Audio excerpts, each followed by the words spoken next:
everyone. Welcome to the Kickpoint Playbook webinar.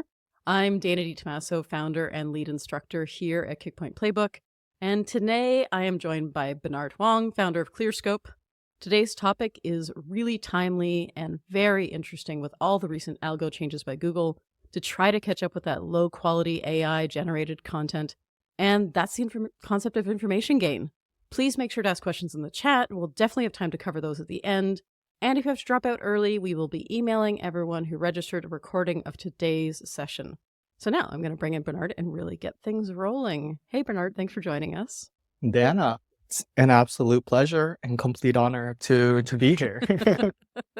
All right, cool. So I am going to add your slides to the stage. All right. And yeah, definitely please ask questions in the comments.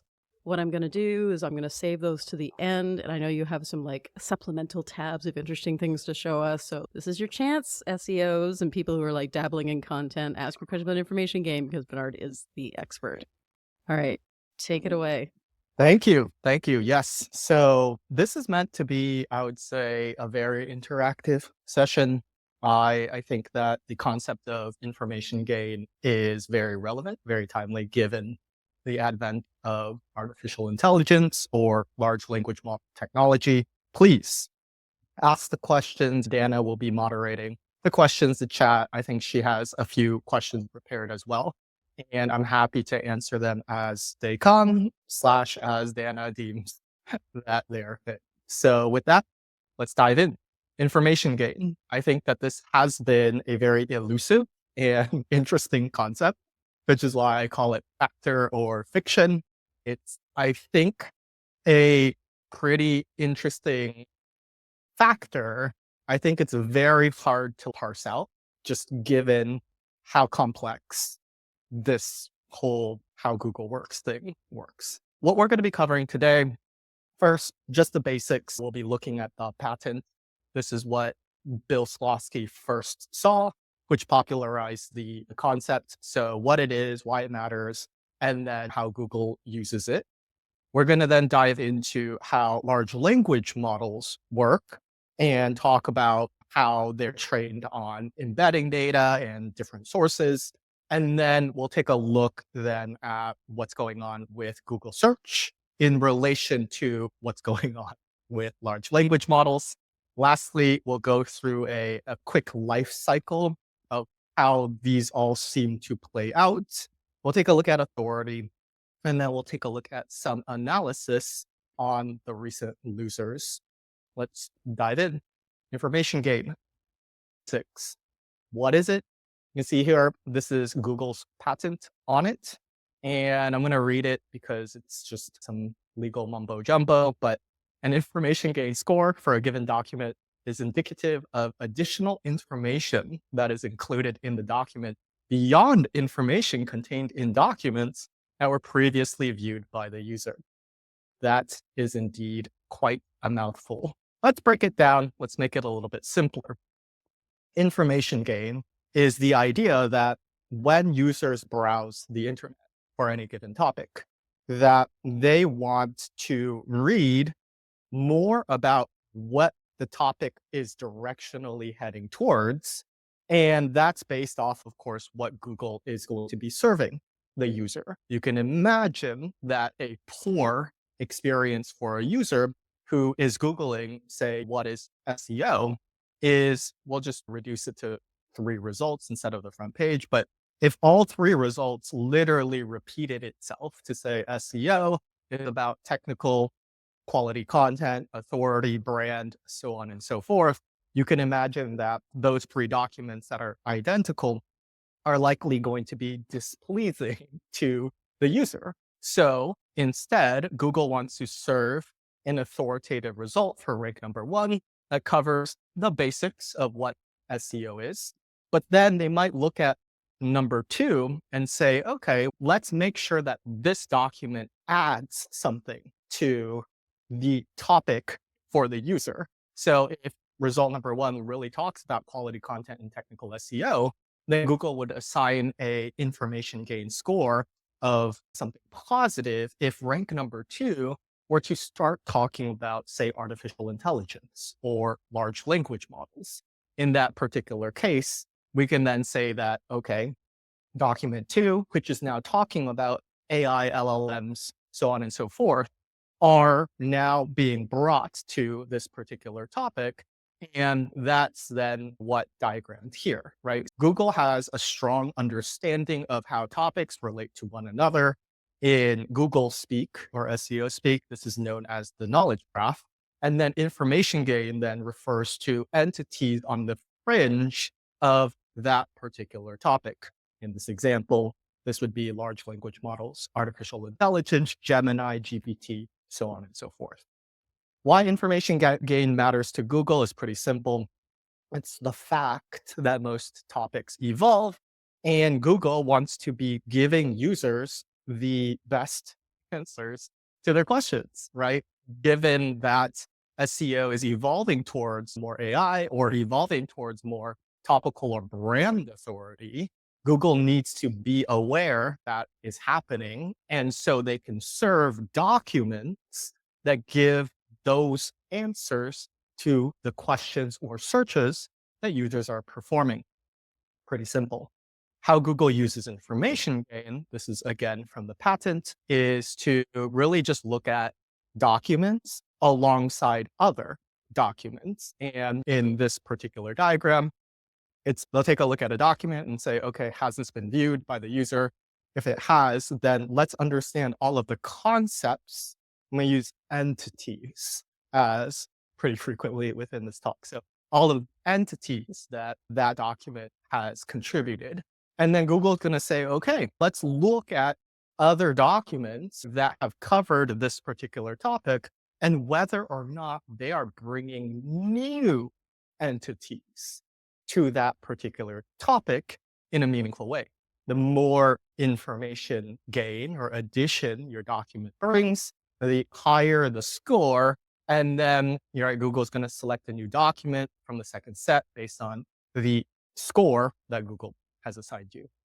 So back to in practice, how this looks and why you see fluctuations nonstop with your rankings or position is because Google is constantly running an A/B test infinitely, right? That's just how their algorithm works. And that is, of course, made even more clear with all of the court documents that have come out from the monopoly trial and all of that, right? Google cares a lot about user engagement, which is also another part that we'll cover.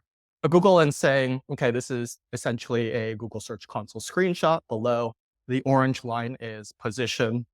And Google says, okay, let's try rank number 1 talking about topical authority and rank number 2 talking about artificial intelligence as the information gained for a query on SEO. And then they'll swap it. And then they'll say, okay, if we displayed this result with this information gain lean or direction or additive, then, what's the user engagement like? And user engagement is, I think, quantified by the content's ability to conclude a search journey, or basically somebody lands on your content and they exit out of their search. If they go back to Google, click on some more results, perform additional searches, then that would negatively influence your user engagement score. And Google, again, is sending all kinds of traffic to legitimate users to measure the engagement that we give it. So if then the if the topic on SEO is more engaging, if the information gained is towards artificial intelligence, then that's what you're ranking in the number 1 answer, right? Information gain content with higher user engagement will outperform information gain content with lower user engagement. Again, not too crazy in the concept world. Of course, this is from the core documents, but the user engagement is what reinforces the rankings, and Google understands enough about the topic to want to serve a document that gets produced by it. But at the end of the day, the algorithm doesn't know whether we as users or searchers of Google care more about artificial intelligence or brand authority, right? It's Google is just saying we're impartial. Let's see what users think. So let's dive into why this concept or theory of information gain is, I think, becoming way more important. And that's because of the popularity and adoption that artificial intelligence, more specifically, large language models, have done to the ecosystem. You have here this idea of probably right equals probably nothing new, which we'll cover in a sec. So, how large language models work, I think, again, on the surface, is fairly simple. They are a sophisticated autocomplete, and this is actually a model that is breaking out how GPT-2 works. I know we're on like O1 right now, and LLM technology has come a long way, but you could see here it's pretty much words follow words, sentences follow sentences, and paragraphs follow paragraphs. In this So, example, oh yes, go ahead. no, I was going to say, I think that's really important to emphasize like the sophisticated autocomplete part of LLMs, because I think that this is where calling an LLM AI is not quite maybe the right phrasing for it. It's not intelligent in that way. And I wonder if people who don't use or isn't versed in LLM research or anything may think that it's actually like thinking. Magic. Yeah, but it's just, what's that Arthur C. Clarke quote? Any sufficiently advanced technologies are distinguishable from magic, right? That's where we are now with LLMs. But the reality is, it's just what they think the next word is going to be with Yes. some certainty. And even the newer version of ChatGPT, even the one where it's, oh, here's their thought process, but you can't look into it too deeply, is still just fancy autocompletes, right? We're not Absolutely. intelligence yet. Yeah. At least Yeah. not for what the consumer has access to. Maybe there's some like fancy actual AI somewhere in the Google mothership that, you know, normal people can't look at, but Exactly. And yeah. so, yes, in this example, you have states that has an 80% likelihood of following United given the first president of United. You can see here there is an 8.5% chance on nations, a 3.4% chance on Arab. And all of this makes sense. Like United Nations, United Arab, United Kingdom, United Airlines are all possibilities. But then given George Washington in America, that might sway it to states, something like that. So that's it. And I think the reasoning as to why PT has been such a revolution is because LLM outputs for short form content on highly trained data sources is actually pretty darn good, right? If we tell it to write ad copy or like a LinkedIn, whatever, humble brag post, it's actually not bad because sentences are created at 99% accuracy. And then you can imagine over the course of 5 of the sentences, then you would have a 95% correct output. And so the gist is that small inconsistencies in short writing produces small discrepancies. This is also why LLMs got their strong footholds in ad writing and short form content production. Where we start to see some holes and some gaps are then within limited training data, right? If you have a sentence that's only 90% correct to start, over the course of 5 sentences, you actually end up with a 59% accurate paragraph. And you can imagine that starts to look very questionable. Newer topics, aka information gain, this is not going to be as good because there's less training data on it. Also, one of the big caveats is long form content. And that's to say that if we have paragraphs that are 95% accurate, given the 99% on a sentence over 5 sentences, get you a 95% accurate paragraph. You can imagine over 5 paragraphs, you have a 77% accurate essay. 5 paragraphs is probably the minimum of what is considered an essay, but you get the gist, right? The longer it goes, the more that it has to work off of what it already presented, and then the accuracies continue to dwindle.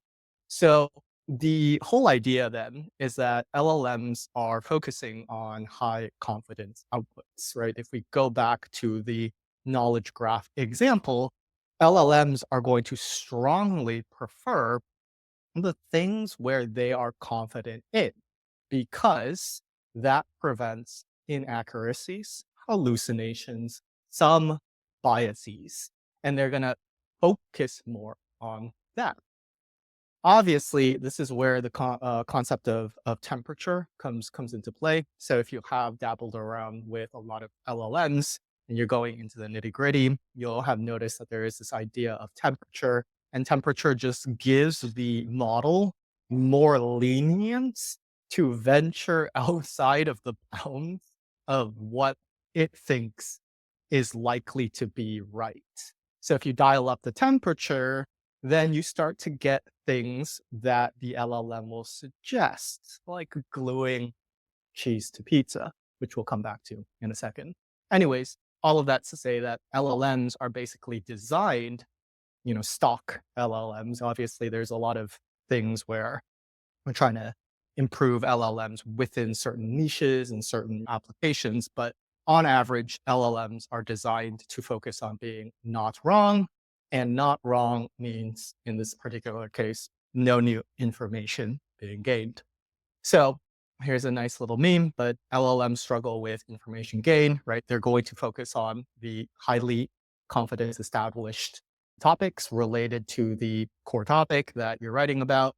And information gain is still human directed, which means that we need to come in and add our perspectives, our first party data, that kind of stuff to make it useful. So back to the patent, you'll see here that the patent is literally looking for document redundancy, right? Was this document helpful in view of what you've already read, or was this document redundant? You can imagine if two documents say the same thing, then one of them doesn't need to exist in the SERP.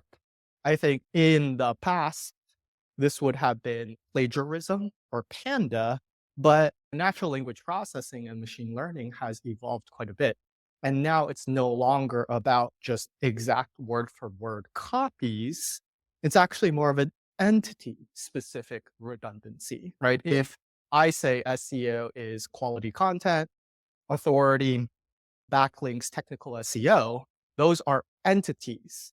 How I say it doesn't matter, right? As long as the natural language processing understands that those entities are what I'm contributing to the topic, I can say it however I want.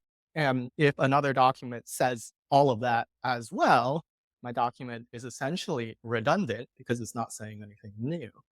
Let's then talk about Google and LLM evolution, right? How to prevent inaccuracies and actually gain information. So back to this, right? Topical relevance fluctuates over time.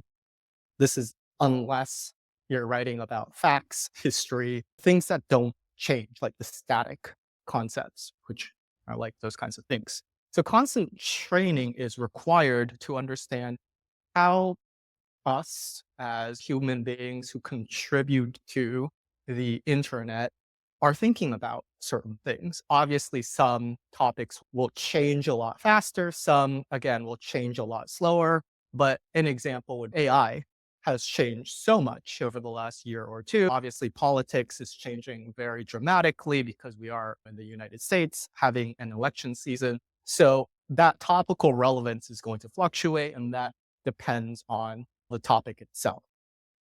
So Google needs to train its understanding of topics faster and better. The thing is that before ChatGPT, Google had a monopoly. Well, yes, with the Department of Justice case ruling, Google certainly has a monopoly, but they didn't have to care about the ecosystem because they were by far the dominant player and nobody could really compete. Also, what they've done is that they've ruined, might be a good word, but they've ruined how SEO content like kind of works by just decades of doing their algorithm and suggesting SEO best practices. We've, as SEO content contributors, have more or less been pigeonholed into certain recipes, templates, best practices that are a certain format that generally seem to work. And as a result of that strong sway that Google has done for SEO content creators, I think it has reached itself an existential crisis, right? And that crisis is that a lot of the content that is produced for search engine is just strictly not great. And so this brings up this point that Reddit is authentic users contributing or discussing any given topic. And Google basically needs a direct data source into topical evolution because it's finding that there's just not that many people who are producing that type of content. So they strike a deal with Reddit, $60 million, to make its content available for training the search engine giant's artificial intelligence. So you can also see here with the Google API leak that the UGC discussion effort score has been boosted quite significantly. Obviously, we see a lot of Reddit, Quora, different forums showing up. And that's, I think, Google saying, yeah, we've scanned all of these documents that could rank for any given topic. And that information gain for each of those documents is not great. But discussions, UGC, user generated content is actually pretty good. So let's just boost that signal over there. And then hopefully, I think this is more theory and propaganda, but hopefully we'll start to incentivize content creators to produce perspective-led, experience-rich content. And that's our goal. So Google needs more trusted sources.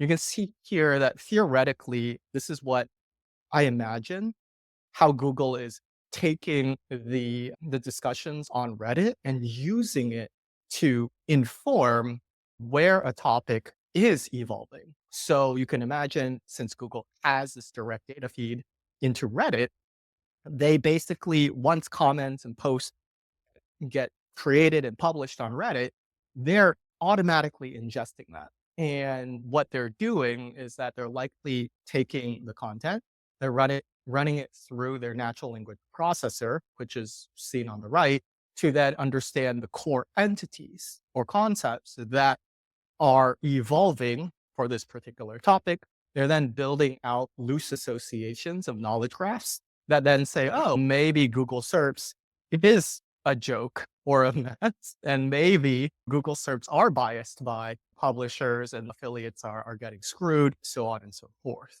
So UGC also has trust signals built in. It's convenient for Google, right? Because then they can further weight what matters and what doesn't.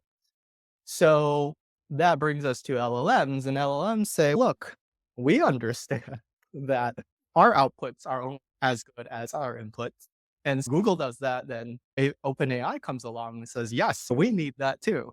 And so LLMs are also evolving, getting their training data directly from Reddit as well, and publishers as well. It's wild to me that the internet is basically turning into a Reddit machine. Like, I have to say, I don't think that's necessarily the best source of content. Having been a longtime Redditor myself, although right now I mostly hang out in the fantasy football forums, they're fine. But generally, Reddit is a cesspool, and it's also very North American biased. And I feel like it's just reinforcing the internet's already biased towards North America, specifically US stuff. And then Reddit's mostly Americans, and it's just like this feedback loop of American content forever. Yeah. That sparks a comment just from an email exchange that Dana and I had before the talk, but I don't think this is long-term good, just for either Reddit or Google or OpenAI. I think Reddit itself is, interesting because, like I was remarking, I think that communities are the antithesis of monetization. And I think that as we see Reddit become polluted, if you will, because of the rise of visibility that Google is giving it, that a lot of Redditors are saying, this sucks. Let me go to another platform. Good news is that there aren't that many currently that exist, like alternatives. We're not seeing dramatic decline of UGC, but I think it's likely happening. And if that is the case, then the well of information, again, it's like questionable information that Reddit contributes is going to dry up for Google and OpenAI and other language models that tap it. Yeah, and I wonder too, like with YouTube, for example, they have this enormous source of video content, which is also UGC, and they're not necessarily using that in quite the same way. And I think back to when YouTube said everybody has to have a real name on YouTube, no more weird comments from weird people. And then there was this massive backlash, right? I wonder if that was Google's early attempt to be like, we got to clean this up. This is a mess. We want to use this. We want to mine this. We want to turn YouTube into the new Reddit or something like that. And then it just backfired on them horribly. They're like, never mind. And it's Ooh. YouTube is it's so funny how they have this enormous data set technically in YouTube, but they just don't seem to use it in the same way Yeah. that they do with sources like Reddit. Or maybe they do and they're just like, look over here, and that's what they're focusing on. It's the Reddit deal. Yeah. Yeah. It's tough to say. I do know, I have a hunch slash they transcribe everything on you. Not everything. I think you need to qualify because that'd be too computationally expensive. But Yeah. I think once a channel slash a video gets enough viewership, I think it qualifies for an automatic transcription, Yep. which is expensive, computes. And then I have found that when I query things on YouTube, that it's the text from the transcription that gets caught, which is why YouTube is able to serve me a relevant video that may not have included that specific entity within their description or comments or whatever. So Yeah. it's certainly happening, and I think video format is certainly becoming more accepted, but it's still AirPods. You could, yeah, I think, yeah, it's 10 years ago if you were watching a YouTube video at work, people would be like, are you working? But now Now, remote yeah. work, AirPods, there's way more ways to watch video, whether you're commuting or whatever. And so it's becoming a lot more dominant as a medium. But yes, so everybody needs better training data. And the reasoning, again, is because topics are constantly in flux. And basically, OpenAI looks stupid if you query it and you're like, what is the price of Bitcoin, for example? And it's like the price of Bitcoin as of January 2024 was $60,000 or whatever, right? It's, yeah, but I want the price now. So everybody is trying to find ways to look less stupid. And that's big training data and information gain. So this was obviously a sensation, but yes, the problem with just using a sample size of one to inform a direction of where a topic could head is that it's not that good and it's prone to mistakes like this. The problem with trusting non-authoritative sources, again, this is Google trying to figure out how to make AI overviews like good, is that they can't necessarily be trusted. And passing kidney stones quickly, are we really going to trust urologist.org with a domain ranking of 25? Probably not the best. So yeah, here, how many rocks should I eat per day? ResFrac is like a software company. I don't know, but it shows up here as like the source. And yes, people should eat at least one small rock a day. And these are the problems that people are facing to gather directional topical relevance, aka information gain. Again, user engagement, super important to then validate or invalidate whether or not the results are good. That's why Google has been deemed a monopoly specifically. It's not because they offer the best search engine in quotation marks, but it's because they've locked everybody else out from playing the search engine game by being the default for Safari, Mozilla, Firefox. So they're paying for that data. And because Google, again, actually doesn't know. It knows, but it doesn't really know. They just generally understand it. And then they leave the actual decision of whether or not that was a core experience to us as the users. So this is why that's super important. Okay, so let's now talk about more of the application of what is going on. And I do an example here where I look at the AI overview in terms of entities. So you can see here on the left, what is UGC is the search that I perform. I get the AI overview, which is showing up more and more. I then take this block of text, I copy it over to Google Cloud for natural language processing or entity recognition. And you can see here, UGC stands for content. A blog post is a work of art. Burberry is an organization. And largely speaking, a lot of the findings are that AI overviews are entity dense responses. If we looked at how dense, it's actually pretty freaking dense, right? So there's 113 words in that AI overview that got generated, and there's 37 entities that Google has picked up. 37 divided by 113 is about a 33% entity occurrence. Generally speaking, looking at content in the SERPs, it's closer to 10%. This is deduped and all that stuff. So AI overviews are essentially entity rich knowledge graphs on the topic that Google understands. So taking a step further, I take the outputs of the different entities that the AI overview has generated that is then processed by Google natural language processing. And you can start to see that this sort of core formation starts to form, right? UGC is connected to product reviews, testimonials, examples, and users are a core part of how UGC works, which then goes into advertising and content, brands, value. This is how it all connects. Basically, I said I generated this with ChatGPT, but I told it that if a node contains more than 3 connections, then we should color it green. And you start to see this kind of format come to play. So entity mapping becomes extraordinarily complex, extraordinarily quickly, because if you're talking about the average, say, 2,000 word article with 10 to 15% entity occurrence, you're looking at 200 to 300 entities per article. You multiply that by 10 articles on the front page, and it could be upwards of 2,000 to 3,000 associations that we need to map. To then illustrate the example a little bit more clearly, hopefully, I went with a categorical approach instead. So here's a GIF, but you can see here what I did is I took the AI overview, I stuck it into Google Natural Language Processing.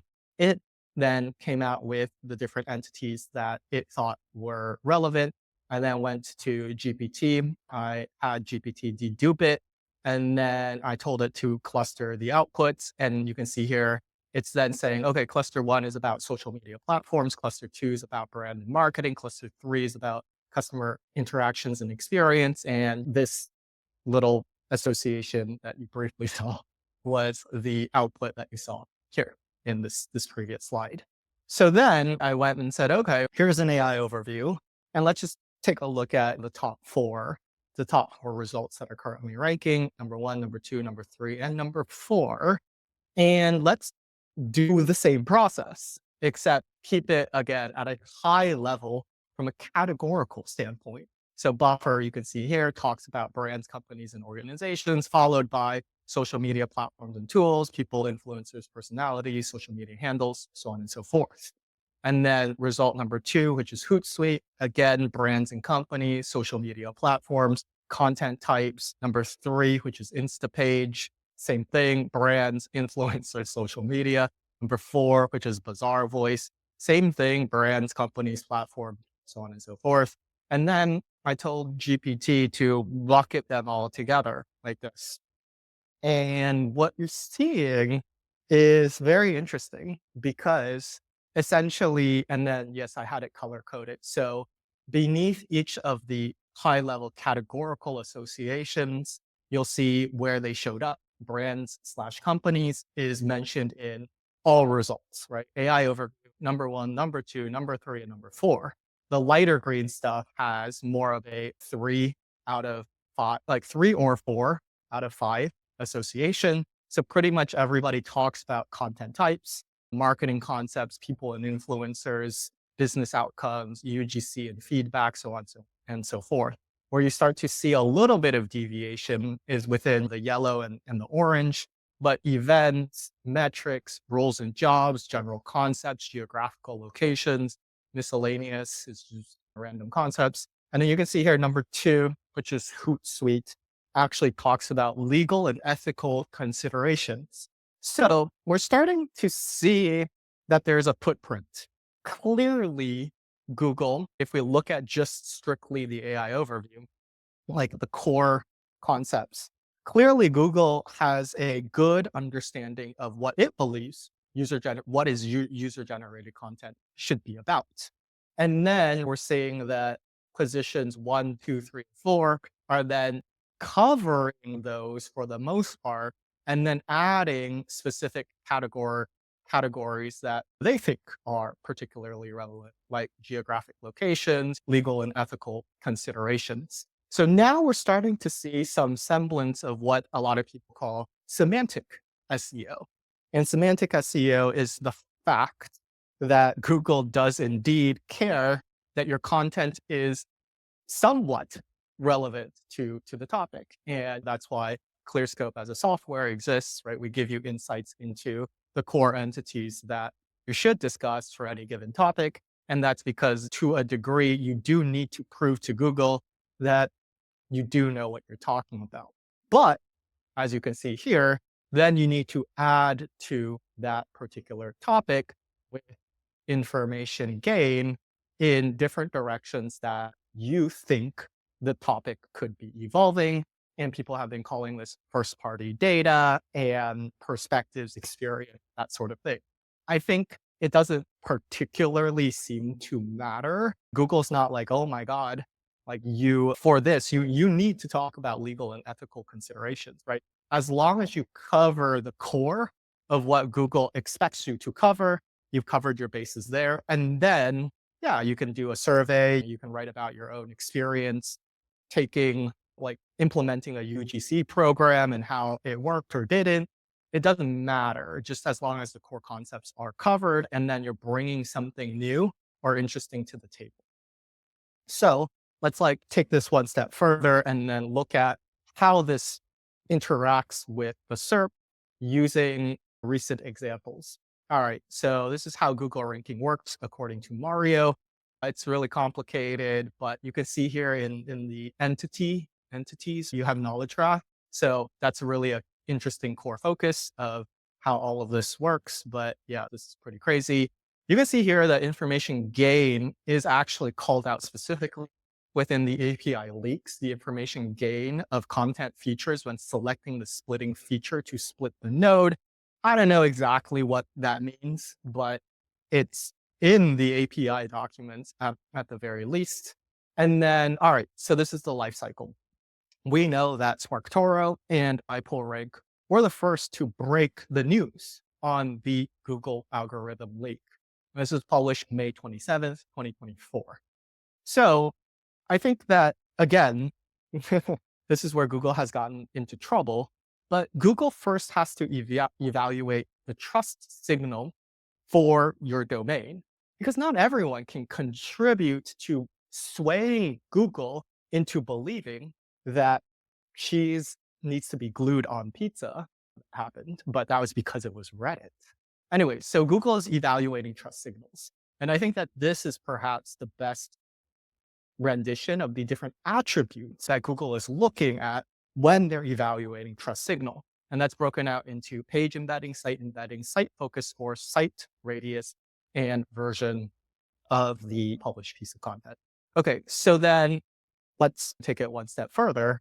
And I asked Gemini, as Gemini is Google in this particular case, what topics are iPullRank authoritative in?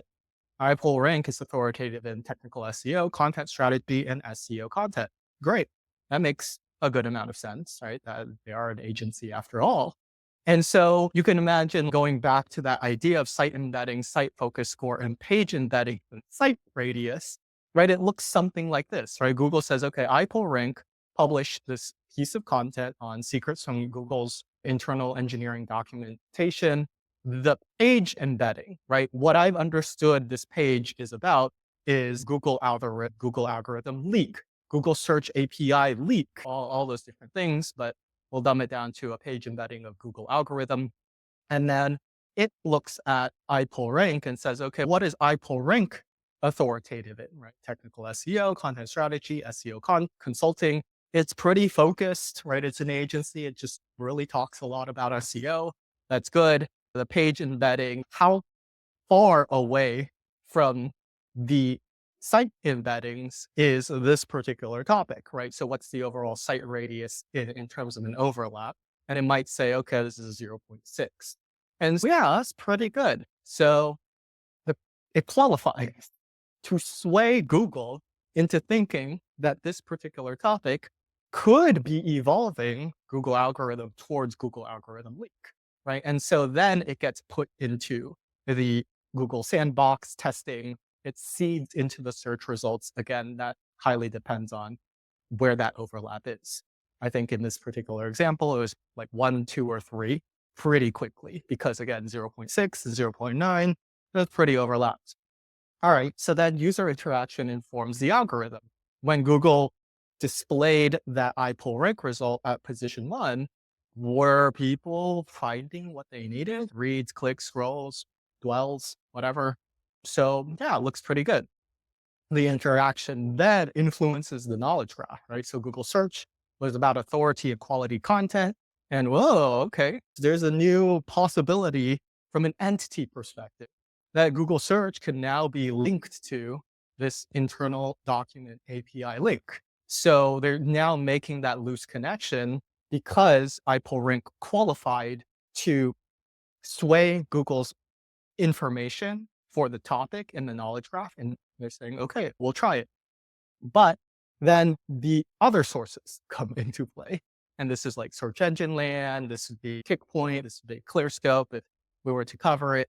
And so then people come in, and this is May 28th, like literally one day after, huge Google search document leak reveals inner workings of how the search works. So then the SERP actually goes to the authority site, right? If I ask Gemini, what topics are search engine land authoritative in? It's SEO, PPC, search engine marketing, industry news, case studies, expert opinion. Basically, it's the go-to resource for everyone looking to stay informed about the latest developments in search marketing world. That's a shame because SparkToro and iPull rank were the ones who actually broke the news. But Google's algorithm doesn't, unfortunately, work in the way that we would hope that it worked. And this is what happens, right? The SERP goes to the authority site because search engine land now has published a piece of content. Google has already started to link Google search with API leaks. And so it's already a thing. And the page embeddings for Google algorithm is way closer to what this site looks authoritative in. And search engine land is currently the number 1, even though they were one day late to break the news. They just get the thing. And unfortunately, Google algorithm leak, iPull rank is a measly number 17 currently. That kind of sucks, but that is why a lot of small publishers are disgruntled with Google, right? They're like, hey, I went out of my way to offer first-party data, experience, and perspective-rich content, and then Forbes came along and they replicated it using semantic SEO entity recognition, and now I'm no longer anywhere. So anyways, that's the problem that Google is faced with because it's a tough problem to solve. All right, so how do you understand your own authority on topics? You should just ask what Gemini thinks, right? Gemini is owned by Google. I'm like, all right, what topics are Clearscope authoritative in? And we help with like SEO, content optimization. So yeah, content optimization, keyword research, SEO writing, content analysis, competitive analysis. That's pretty cool. Like we can also cluster our query data from Google Search Console. I can take this, I can export it to CSV. I can then ask, this is Claude, but I can ask Claude to cluster together all of the queries and their associated click volumes. And you can see here, right, Clearscope, Google Knowledge Panel, SEO content optimization, keyword research, AI or content writing. So this is a very close approximation to what Google thinks Clearscope is about. And that again, makes sense because Gemini should have access to all the data that Google search has access to. Cool. We can then further go and graph it, which is what I did here. And this is now unbranded. I stripped off all the Clearscope related stuff. And this turns into our site embedding, right? Like we have a lot of authority in content optimization, keyword research, content writing, and that looks like this. Although you shouldn't be deceived by how the bubbles stack, because I think that it's not just more clicks is better. It obviously should depend on captured search volume. So you can see here, Google Knowledge Panel as a search gets 1900 average monthly searches. Knowledge Panel from our captured click perspective is about 1100 clicks. So we're about a 60% match for Google Knowledge Panel. And I think it works exactly like that, right? Our authority is directly mapped to how much search capturing for the given topic. Say information gain in SEO, I think the search volume is maybe 100 like monthly searches tops. You can imagine back to this chart, we're already maxed out on information gain in SEO, even though the relative amount of traffic that we're capturing is very low. So yes, I believe that's how site embeddings and site radius all start to meld together into defining your overall site's authority.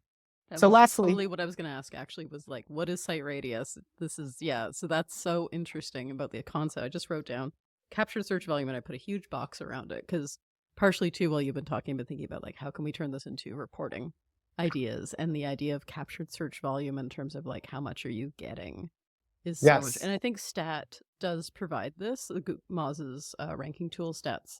It's very good. It does provide a bit of this. They call it, I think, what, I can't remember what it's like, market share or something like that. But that's the idea that it has. So yeah, I think people should definitely look at that. Anyway, I yeah, just got very excited about that part. So I wanted to. no, totally. And that influences directly your content's ability to A, seed into the search results, and B, influence Google's knowledge graph on the topic, which is phenomenal. That's why topical authority has been, this is probably the closest I've been able to define topical authority, right? If we published anything on knowledge panel, we're at 0.6 for that. If we publish anything on information gain, I think we're already rank 1, 2, or 3, or all of them, because again, we're like 1 on that like match in terms of captured search volume 2 traffic that we're getting. I'll stop asking questions, so we want to make sure we have some Oh questions. my God, I know. I like looked at the clock. I'm like, oh, I've been going. It's I already will only mute got myself 10 now. more minutes. Okay, so first, a very easy example. It comes from the Lyrics websites. You can imagine Lyrics websites are, unless you're Genius, which is on the right, Lyrics websites are pretty much, I guess you could call it a plagiarized version of each other everywhere. So Lyrics Roll, they got decimated by the early helpful content update. I know that's become a rolling, maybe baked into the core algorithm now. But right, just thought of, I'm trying to encourage the thinking in terms of entity-based thinking. But Lyrics Roll, right, these are all the different entities, natural language process, so on and so forth. So when I compare the overall entity coverage, this is again done through Claude, and I pulled out all of the content on the Genius page for the same Ariana Grande song. You can see here, basic entities are a complete match. People involved, Genius actually goes a little bit further, maybe to talk about the producer, whoever else was involved, song structure, the complete match. Industry terms, right? Genius still goes a little bit more, and then there's related projects and platforms. So again, back to the concept of redundancy. Redundancy is not plagiarized text. It is entity coverage. And in this particular graph, hopefully what you can see is that Genius pretty much covers everything that Lyrics Roll covered, but adds more. In Google's eyes, why should Lyrics Roll even exist? It shouldn't, because it's offering nothing new. And you can see here, List 2 provides significantly better entity coverage. This was just an easy example, so I picked on it. But if Lyric website 1, 2, and 3 all say basically the same thing, they're low or no information gain, yeah, see ya. You're not going to rank. Okay. More difficult is then taking a look at This is the August 2024 core update users, which helpful content is somewhat baked in, somewhat not. Anyways, let's take a look at this. So Zoe.com scored at a minus 63% according to the Systrix visibility thing. And you can see here from SEMrush, they took a bit of a drop. So if we look at lost rankings, Keto Foods is completely lost. And let's take a look at that, right? So we take the content on the page, we run it through Google Cloud NLP, and then I should have broken this out into 3 separate slides, but you can see here concepts present in both lists. See a bit of food, concepts related to list 1, not present in list 2, concept specific to list 2. List 2 is Healthline, list 1 is Zoe. So anyways, how it looks is like this, right? Healthline is the green, list 1 is Zoe. In terms of foods and ingredients, like Healthline has way more coverage there. Nutrition concepts, way more coverage, cooking and culinary, health conditions. Scientific terms, Zoe actually beats Healthline in this particular field. And then lifestyle and wellness, it's similar. And then treatment, maybe? I don't know. Something like that. So yes, anyways, then you see, I think Zoe get crushed there. And then another one from the Systrix visibility, minus 53% was familydoctor.org. I took a look at this. I chose performance syndrome. That was completely lost. And then you can see here, Family Doctor versus Cleveland Clinic. In these 2 examples, Cleveland Clinic and Healthline were both the current rank number 1. So again, comparing the same entities against one another, Cleveland Clinic far surpasses Family Doctor on all of the different coverage. So 54.5% more relevant terms on the topic of piriformis syndrome. Additional information enhances the breadth and the coverage, like within symptoms, diagnostic methods, and treatment options. So overall, again, it's really hard to concretely piece this together because Google's algorithm is so complex and there's so many different moving parts. But there appears to be some sort of a clear correlation between, I would say, 2 distinct things. Number one is that Google has a knowledge graph. And I guess I should bring up how search works. And within the knowledge graph, basically what it is looking at, it's very small, but it says entities. Right? It's looking at the entities and it has a basic understanding of what it believes the concepts should be about. And I'm pretty sure you to match that. That I think is completely it's like a deal breaker, right? If you're talking about SEO and you don't say backlinks and internal links and technical SEO and authority, yeah, you probably don't deserve to rank, right? I think there is a basic amount of semantic understanding that Google expects for any given topic like this. I think from there, Google wants you to provide meaningful information gain to the topic. In that particular case, I don't think there is a right or wrong answer here. I think that as long as you match the basic understanding of what the knowledge graph is, you can then add whatever you want to add. And just know that is actually important because you're adding new first-party data, experiences, perspectives to Google's understanding. And so that's my current read on how all of this works. I know we only have 5 minutes. I can go a little bit over, but I will now open it up for questions and thoughts. Dana, if you're saying anything, you might be muted or maybe I'm your still headset. muted. I Okay. always forget to do that. Anyway, that was fantastic. I took so many notes. I have a lot of feelings and thoughts after that for sure. And so Jessie on our team, she had a question actually. So in terms of your process for optimizing for information gain, like what are the steps you take? And the answer to this could be also like use Clearscope, but specifically, I know your tool does a lot of this stuff, but what is that process that you or your team goes through when you're thinking about information gain? Yeah, I think at this particular junction, it's really about covering the known entities that Google expects. It's very clear that Google does care about this.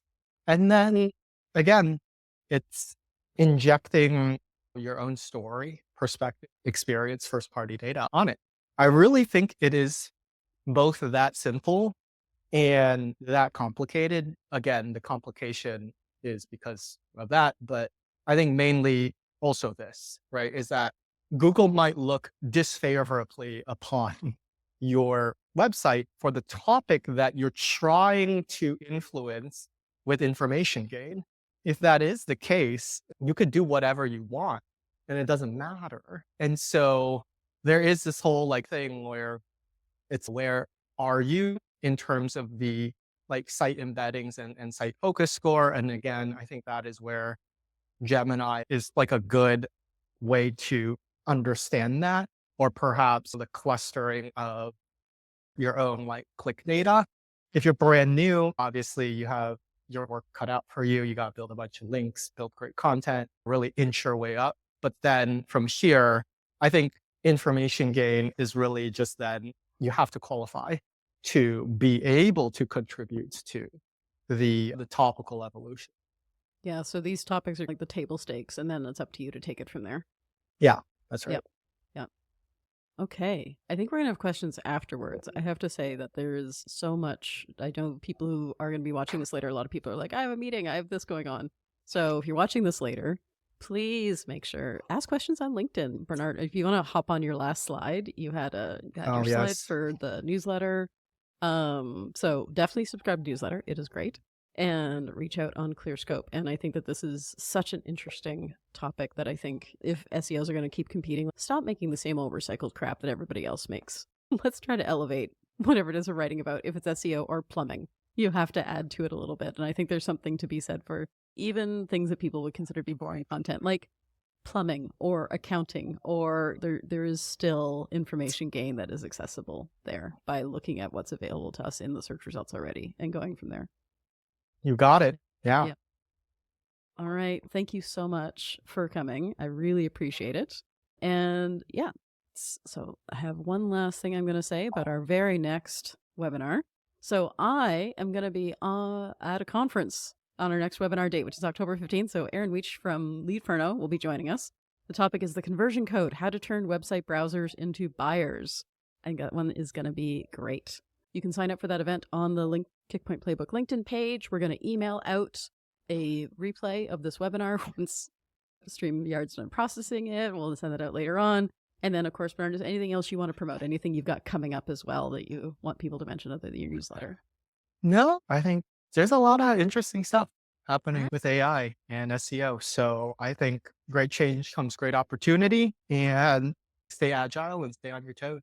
Yeah, I've been working in this field since 2000. This is a very interesting time to be an SEO, for sure. Back in the early days, it used to be so easy. Now it is so much harder. Yes. So thank you again for your time today. Thank you, everyone, for attending, and we'll see you back here on October 15th.